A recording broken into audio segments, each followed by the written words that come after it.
says what, who volunteers what. It's driven by those two elements that constitute faith. And so, if a parent comes back after, maybe they've agreed, I'm going to come get my kid every time you call. If that parent comes back at the end of the year and says, my child was denied faith based on this, you're accountable. So, and I even had somebody tell me, said, well, I got it in writing. You got what in writing? That the parent didn't know what they were doing. The parent to give you permission to violate the child's free appropriate public education? The law says you can't. The parent can't say you can't.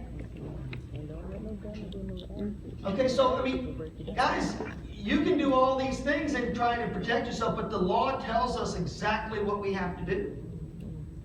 And again, it's risen to the point where, and this is directly under the law, or comes directly from the report that looks at disciplinary removal. When calculating cumulative days, states must include all in and out of school suspensions of a half day or longer. And you can calculate the percentages. Yes, ma'am. Go ahead, Grace. Right.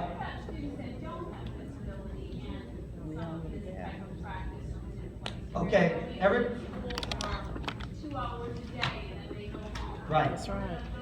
Okay, everybody look at me. Ready? Repeat after me. We don't care about general ed.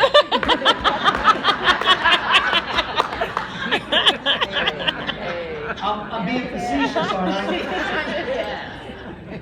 They don't care about us. My point is, we don't don't care about have us. laws that protect kids without disabilities. And I know that doesn't sit well with you, I can tell. It doesn't sit well with me either. But the reality is, for years and years and years and years, education's been a pretty much a, we got some victims, right? I mean, we should know that we've had this as a history, right? What was the name of the most recent law that was reauthorized? Every child. No Child Left Behind. That should insult you as an educator.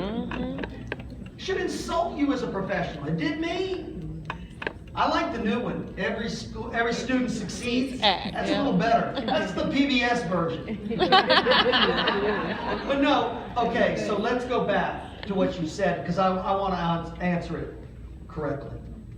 Unfortunately, in terms of Gen Ed, really the only provision that parents have is to appeal to like pupil personnel. But there is really no legal standing because you can a child who's not identified in special ed can be expelled from school. We can terminate services. And I mean, so that's the sad part of this. And so when I facetiously said that, it was meant to get a laugh, which it did, but it's also meant to help us understand that we don't have these provisions in place for kids without disabilities, and it is sad. But if we started trying to apply these, and there's a lot of question as to whether or not application of these provisions could inadvertently say, well, this kid must now be eligible for special ed. And so that's why people are really careful about that. But we're going to talk in a little bit about kids who maybe fall into kind of like a gray area, and maybe that'll give you some insight. But in general, just a kid in general ed who does something, no, they're not protected. There's really no protections at all for them. Yes, ma'am. So how do you document this when you, as she said, send a child on administrative leave? And Well, sometimes it's not documented at all. That's the problem. Well, yeah, that's what I'm saying. problem. It's not documented. So how would Well, you, here's as the a thing. case manager, Here's what I'm document? gonna tell you. If you know that you're doing these things, and you know these things are happening, I would be very, very wary because there is no assurance that it's not going to come back on you, and they're going to say, "Hey, you knew about it, you did it, you were party to it." Yeah. So I mean, and a lot of times schools don't want to document it because that produces That produces a document. Whoa. But it's What about bus suspensions? falsification How about of that? records. Okay, do bus suspensions count as out of I school? know. I had one child which was with Okay, 76 incidents. Let me explain something. Whenever we talk about these provisions, there's nothing in the law that says, hey, bus suspensions, here's what you need to know. What you have to do is you have to start teasing out other parts of the law, okay? What is transportation considered or can be considered for kids with disabilities? Part of their faith as a related service, right? As a related service. All right. You got a kid with disabilities riding a general ed bus, which happens a lot, doesn't it? Yeah. Okay. That kid gets in trouble, gets put off the bus. Teachers, administrators, what would be what would protect you best if you got a kid with disabilities riding a general ed bus who's getting in trouble on that bus? What should you do? Evaluate it, have an IEP meeting. Have an IEP meeting, good. Yeah. IEP team meeting to discuss what? Alternatives and interventions. Transportation. I'm going to look at the data and I'm going to try and figure out, does this kid need something other than the general bus to get them to school? Because I want them in school. The other thing is, if a parent contacts you and says, I can't get them to school, then you've got to provide transportation. So, again, this is one of those in the best interest of the child discussion.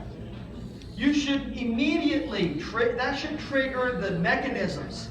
IEP meeting, discuss transportation. Because unlike gen ed, in special ed, transportation is not a privilege, but rather a requirement. It's part of their program. And again, people get upset with that. I have administrators coming, that's not fair. Good for you. That's not what we're discussing here. That's what the law requires. And so bus suspensions can, if alternative arrangements are not made, then bus suspensions count as numbers of days. It doesn't matter the disability, like if they're ill. Doesn't matter the disability. Notice that none of this talks about the disability. It's a child with a disability. All of the categories are equally protected under the law. Is this only when the child is in trouble? What do you mean? I mean, if the child has a disability and he has trouble getting to school, do we still have to try to provide? Oh yeah, that's even more of a case. I didn't hear. If a child's not coming to school, that's all, even more of a case where you need to have that meeting to discuss alternative options for transportation. Carol? Just to put in historical context, why transportation is essential to special education is how the law started in the first place. A lot of people don't understand that Marian Wright Edelman, who was a part of the Child Defense League in the late 60s, early 70s, was looking at the fact that in America at the time, there were over 1 million kids who were not going to school. She thought at the time that was a racial issue. But when they began to look at who are those kids who are being excluded from school, it was kids with disabilities. And so consequently they began to study what are the reasons why It's still a racial kids with issue, don't disabilities dismiss are being that. excluded from school. One of the most obvious was a lack of expertise in the school system. The other was a lack of Transportation. to get kids with disabilities. It's still a racial issue. So when Congress passed the original Public Law 94-142, what they said was children have a right, and we've said it a million times, to a free and appropriate public education. Anything that acts as a barrier to that right is on the school system to provide. So transportation was actually one of the first services before everything else that was provided through IDEA. And it's really important that, again, because what we've done in many cases is we've merged the language of general and special ed. We're really trying to make it, to dissolve what we call the two-box system. You guys have probably heard that term. Hold just a second. as we've tried to dissolve the two-box system, what we've done is we've merged the language of general and special ed.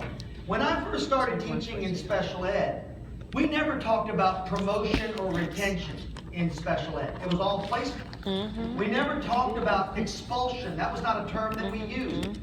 We're now merging those words. So as we've done that, it's become harder for people to recognize that there still are very explicit expectations under the law for serving kids with disabilities. Good waiting, yes ma'am. To clarify what she was saying, is it general ed students and special ed that are unprotected under IDEA? No more. No.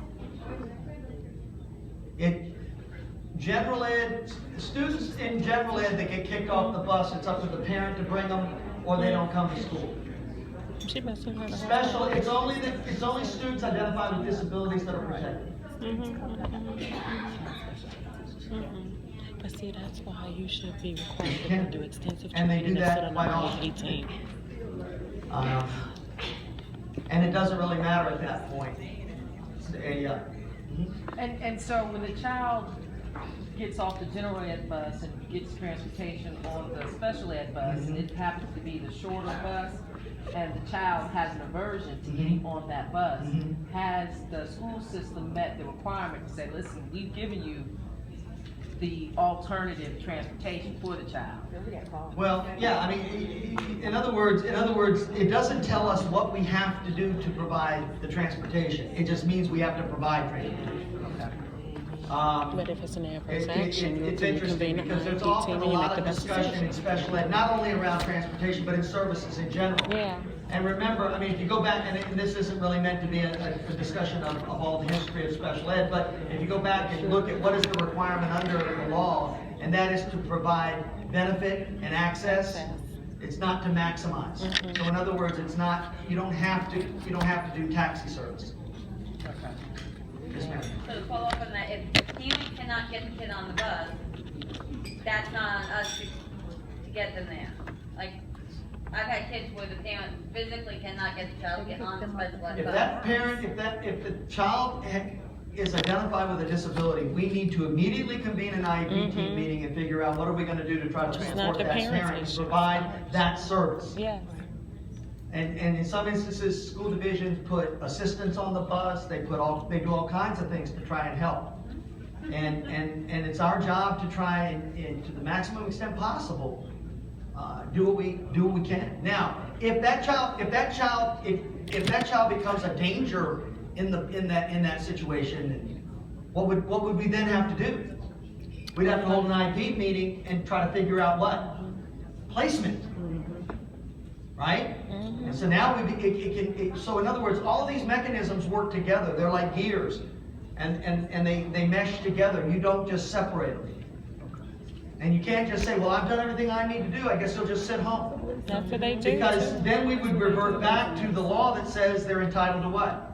Free and Free appropriate appropriate public education. education. We gotta serve them. They're in the birth to 21. I mean, you can every situation that you present, you know, you can look at it, and sometimes you have to dissect it and start pulling from other parts of the legal requirements. Does that make sense?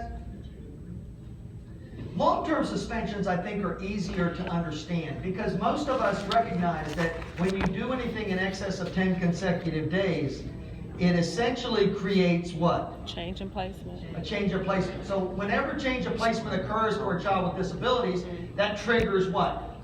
Manifestation. IEP. It triggers what else? Manifestation. See, in other words, we know that that particular event triggers specific things.